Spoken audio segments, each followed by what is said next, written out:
To have a knife, to store a knife, sometimes you can be pressured by love.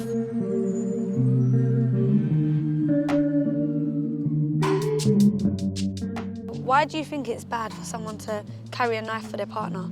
There's so much that can go wrong holding a knife. You can get caught out at the wrong time, you'll be the wrong place, wrong time. Yeah. That's it, ruined, your life is gone.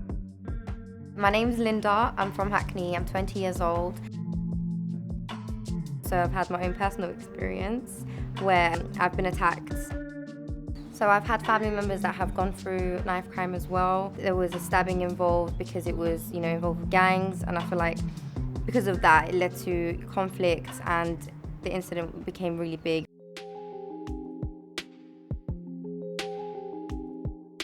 So do you know any females that have held a knife for their partner? Yeah, I've had friends that have done that for their partners, and I feel like, I used to ask them why do you need to do it? And they always told me I need to do this for him because they were so in love with the person, and they feel like there's no other way. They'll feel like they'll lose that person if they don't do them that favour.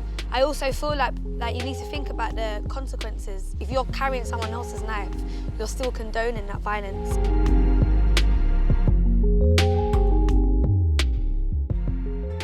I don't think a guy, for example, carrying a knife is very appealing at all. I think it's just silly, and if anything, I want to stay far away from that. It's not just relationships though, it's also being involved with guys that are your friends as well. So they call it as ride or die or my home girl. Yeah. The girls will always want to be on the side and want to be seen as that kind of girl. So then that can be peer pressure as well. When I was younger, I used to go to youth clubs and adventure playgrounds just to do something and occupy the mind. I didn't want to be at home. I didn't always want to be out on the street. And I felt like I got to know myself better through going to youth clubs.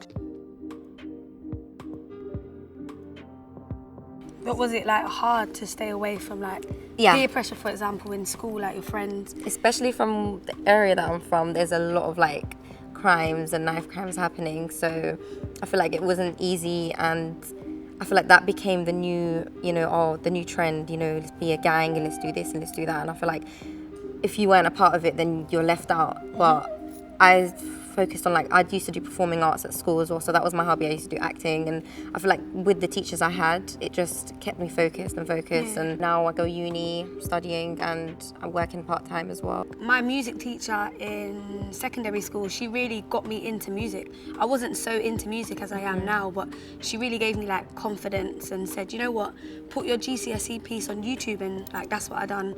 Okay. And that's why I started music. With the acting, I'm very thankful that I do acting, because then I never kind of got swayed into doing anything else. Everything just came into place. One day I was rehearsing and a casting director came and she was like, you and your friends come down to Hoxton Street castings. And then the day came and my friends didn't want to come. But then I thought to myself, you know what, I was born alone, so let me go alone. And I went by myself and I ended up getting a role in a film from that.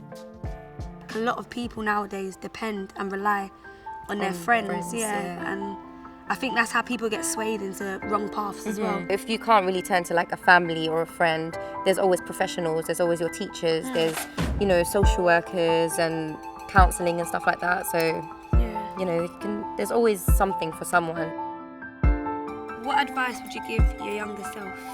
You're not on your own. There's so many people out there that are going through what they're going through. You've got one life. Definitely make a difference, make an impact, maximise it, strive for more, and just be positive. If you let